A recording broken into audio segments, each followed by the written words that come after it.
بسم اللہ الرحمن الرحیم۔ بعض ساتھیوں کے ذہن میں یہ سوال بار بار آتا ہے اور کبھی کبھار وہ اس کا اظہار بھی کرتے ہیں کہ یہ بات کیوں ہے کہ احادیث الفتن اور علامات قیامت، ظہور مہدی اور اس سے متعلقہ جتنی بھی باتیں ہیں،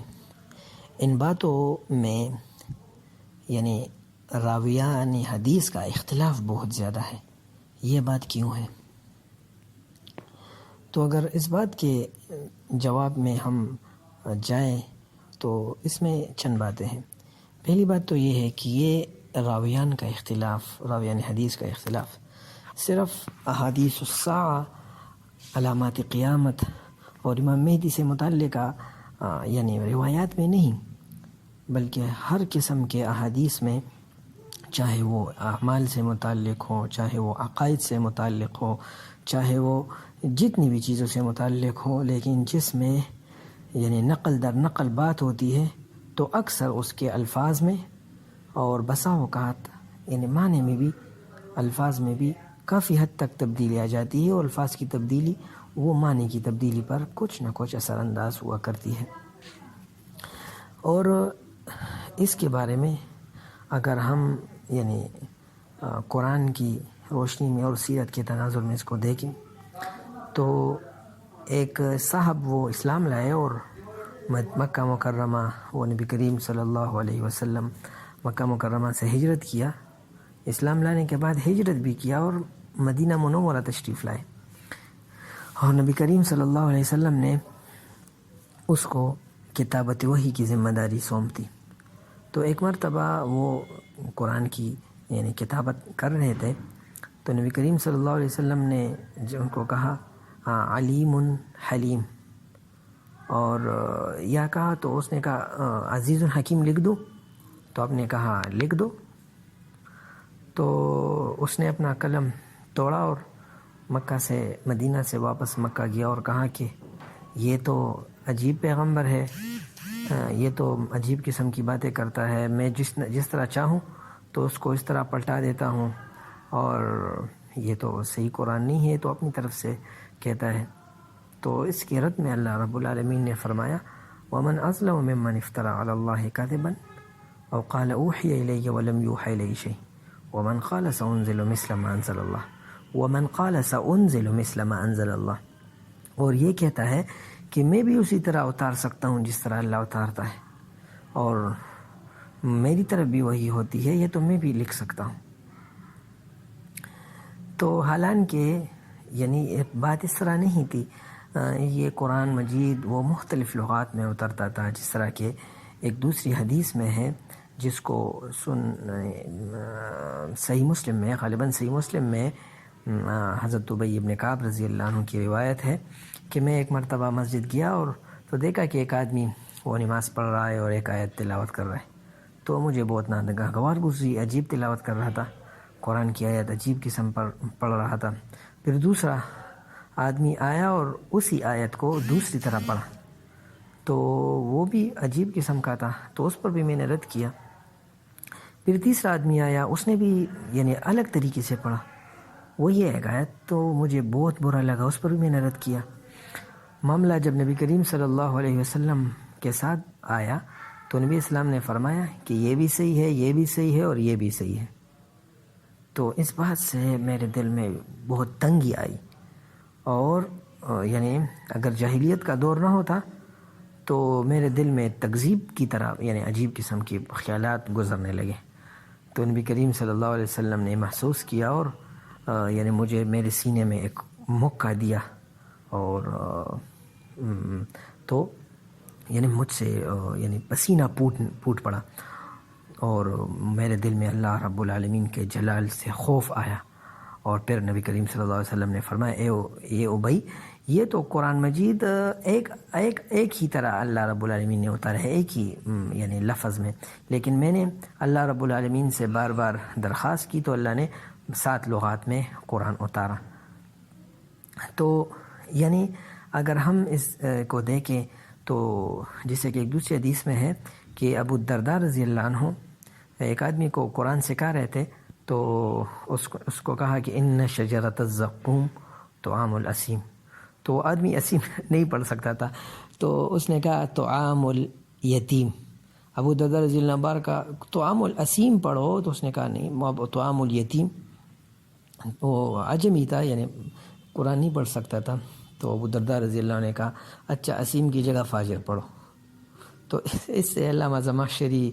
اور علامہ قرطبی وغیرہ دیگر حضرات نے اس سے مختلف قسم کے احکام مستنبط کیے ہیں، جبکہ علامہ ابن حزم رحمۃ اللہ علیہ نے اس سے یہ کہا ہے کہ یہ بات امام مالک رحمۃ اللہ علیہ کے نزدیک جائز ہے کہ روایت بالمعنی قرآن میں کریں. یہ بات جائز ہو یا ناجائز ہو، یہ تو یعنی اس سے قطع نظر ویسے ہی ہم یعنی یہ بات کہ اگر حدیث قرآن میں یہ بات ہے، جب حدیث میں ہم دیکھ لیں تو حدیث میں انتہائی دقت کے ساتھ یعنی یہ کہنا کہ یہ معنی اس طرح ہے، یہ معنی اس طرح ہے، اور حدیث کی روایت میں دقت کا مطالعہ کرنا، اور یعنی باریکی بال کی کال اتارنا، اور اگر بال کی کال نہ اترے تو اس بال کو بھی سرے سے کاٹنا، یہ اس میں تساہل یعنی ہوتا ہے نقل حدیث میں. اور تساہل کا معنی یہ نہیں ہے کہ روایت کو یعنی ہم یعنی ایسے ہی اس میں یعنی نقل روایت میں ہم یعنی سختی نہ برتے. سختی برتنی چاہیے، لیکن جو فقہ ہے، جو درایت ہے، اصول درایت پر یعنی ہر بات کو پرکھنا چاہیے. اور اسی وجہ سے یعنی جو خوارج تھے، تو خوارج ان کی جو وجہ تھی وہ یہی تھی کہ وہ یعنی وہ دقت کو نہیں دیکھتے تھے، جبکہ اللہ رب العالمین نے دقیق لوگوں کو جو عمیق مطالعہ رکھتے ہیں ان کے بارے میں فرمایا من یرد اللہ بہ خیرا یفقہہ فی الدین. اسی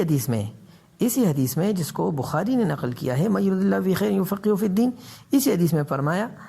ولا تزال طائفة من امتی علی الحق ظاہرین لا يضرهم من خالفهم ولا من كذبهم حتى يأتي امر اللہ. اسی طرح الفاظ ہے بخاری میں. تو اول حدیث من یرد اللہ بہ خیرا یفقہہ فی الدین، اور آخر حدیث لا تزال طائفة من امتی علی الحق ظاہرین. ان دونوں میں یعنی اگر ہم دیکھ لیں تو ہمارے فقہا جیسے یعنی شوافع میں امام بہزاوی اور احناف میں عیسیٰ ابن ابان وغیرہ، وہ راوی کی فقہ کو، راوی کی درایت کو وہ زیادہ، اور نبی کریم صلی اللہ علیہ وسلم کے ساتھ طول صحبت کو وہ زیادہ ترجیح دیتے ہیں. اس سے مطلب یہ نہیں ہے کہ کون صحیح ہے کون غلط ہے، یعنی ویسے ہی یعنی اس اختلاف میں الفاظ کے بارے میں اس میں یعنی تقریب الاذہان، ذہن کی طرف بات کو یعنی نزدیک کرنے کے لیے یہ بات کہی جاتی ہے. جیسے کہ ہم دیکھتے ہیں کہ معقل ابن سنان ایک صحابی ہے کہ جو یعنی عدت اور متوفی عنہا زوجہا کے مسئلے میں کہ اس پر عدت کتنا ہے، اس پر مہر کتنا ہے، اس بارے میں اس کی روایت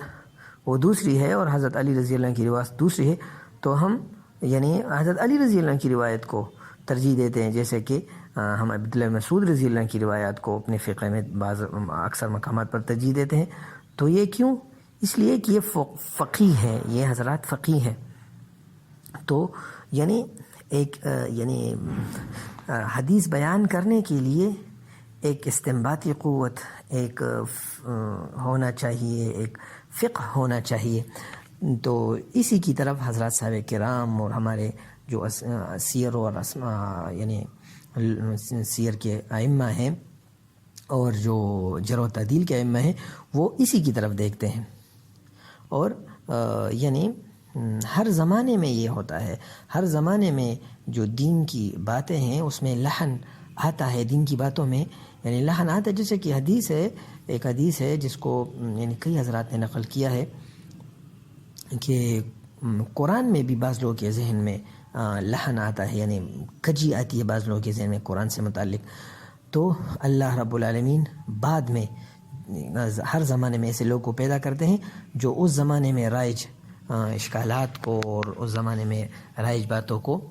ختم کر. جس کی حدیث میں ہے کہ اللہ رب العالمین ہر 100 سال میں ایک مجدد وہ بھیجتے ہیں، جیسے کہ ابو داؤد شریف کی حدیث ہے. تو حدیث اور قرآن میں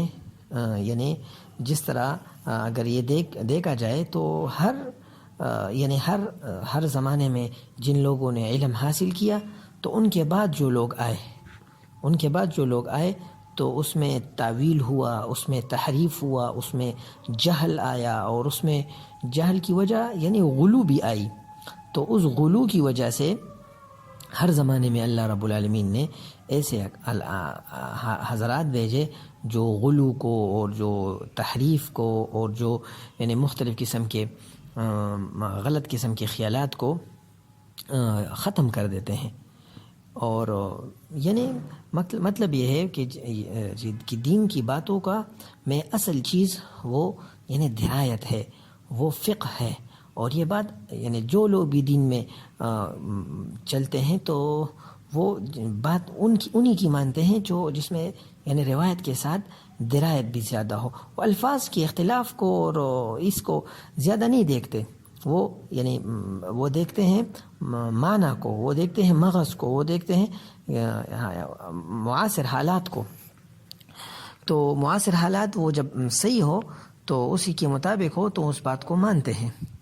تو اس وجہ سے جو لوگ یعنی سیر اور مغازی اور علامات قیامت اس میں اختلاف اکثر نظر آتا ہے، اور اختلاف کی وجہ وہی ہے روایت بالمعنی. اور دوسری وجہ یہ ہے کہ یعنی یہ جو علامات قیامت اور مہدویات اور یہ جو باتیں ہیں، یہ باتیں یعنی اس میں جیسے کہ حضرت ابو ہریرہ رضی اللہ عنہ کی حدیث ہے کہ حفظت من رسول اللہ صلی اللہ علیہ وسلم وعائین اما احدهما فبثثته واما الاخر فلو بثثته لقطع هذا البلعوم، کہ میں نے نبی کریم صلی اللہ علیہ وسلم سے 2 قسم کے علم حاصل کیے، 2 برتن علم حاصل کیے. ایک برتن تو میں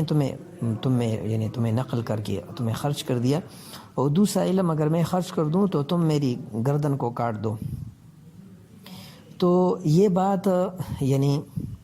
وہ کس زمانے میں تھے؟ وہ یزید سے پہلے دور میں تھے، حضرت علی رضی اللہ عنہ کے بعد دور میں انہوں نے یہ روایت بیان کی. تو اور یہ بھی کہتے تھے کہ اللہ مجھے 60 ہجری سے پہلی موت دے. تو ان کو پتہ تھا کہ یعنی نبی کریم صلی اللہ علیہ وسلم کے حدیث کی روشنی میں ان کو یہ بات معلوم تھی کہ 60-61 ہجری میں یہ امارات سے بیان آئیں گے اور یزید کی حکومت آئے گی وغیرہ. تو وہ اس دور سے یعنی پناہ مانگتے تھے، تو ان کو یہ بات معلوم تھی. لیکن نقل میں وہ اپنے گردن کو اس زمانے میں وہ کہتے تھے کہ لوگ میری گردن کو ماریں گے، اور ان پر بیش بہا اعتراضات ہوتے تھے کہ تم حدیث اپنے اتنے کثرت سے حدیث بیان کرتے ہو، یہ ہے وہ ہے. تو اس زمانے میں ان پر یعنی ردود ہوتے تھے، حالانکہ نبی کریم صلی اللہ علیہ وسلم نے ان کے لیے دعا کی. تو وہ حدیث بیان کر رہے تھے لیکن وہ یعنی کلم کلہ بیان نہیں کر سکتے تھے. اس وجہ سے اس کے سند میں بعض باتیں آ گئی. سند یعنی کلم کلہ جب جو بات بیان کی جاتی ہے تو اس کے سند کثیر ہوتا ہے، اس کا سند میں زیادہ لوگ ہوتے ہیں، وہ حدیث وہ مشہور تک یا خبر واحد تک ہو جاتی ہے. لیکن جو حدیث نہیں ہوتی یعنی خفیہ طور پر بیان کی جاتی تو خواہ اس میں یعنی کمی آ جاتی ہے. تو اس وجہ سے حضرت ابو ہریرہ رضی اللہ عنہ یہ حدیث اپنے داماد حضرت سعید بن مسیب رحمہ اللہ کو بیان کرتے تھے. تو اکثر احادیث علامات قیامت وغیرہ سے متعلق ان کے مروی ہیں اور یا دیگر حضرات سے مروی ہیں. تو اس وجہ سے اس میں غلط آتی ہے. لیکن ہمیں فقہ کو دیکھنا چاہیے، درایت کو دیکھنا چاہیے، زمانے کے حالات کو دیکھنا چاہیے، اور اس کے مطابق پیغمبر صلی اللہ علیہ وسلم کی پیشن گوئیوں کو اور ان باتوں کو جو مغیبات سے متعلق ہیں ان پر ایمان لانا ضروری ہے. اور جو دیگر اقوام ہیں وہ ہماری کتابوں کو پڑھ کر اپنے لیے آئندہ دور کے لیے پالیسیاں بناتے ہیں، اور ہم اپنی کتابوں میں یعنی اتنے صحیح اور ضعیف اور حسن اور اتنا کام ہونے کے باوجود بھی ہم اس کے صحت پر انگلیاں اٹھاتے ہیں اور اس کو شک کی نگاہ سے دیکھتے ہیں. تو یہ حدیث اور سیر اور اعلام اور جرح و تعدیل کا کام بجائے یعنی نعمت کے اس کو ہم مصیبت بنا رہے ہیں. تو یہ بات مناسب نہیں ہے کہ ہر بات کو یعنی ضعیف کے فولڈر میں ڈالنا اور یا غیر صحیح کے فولڈر میں ڈالنا ہو یا صحابی کی رائے کے اوپر ڈالنا، یہ مناسب نہیں ہے. اللہ عمل کی توفیق دے.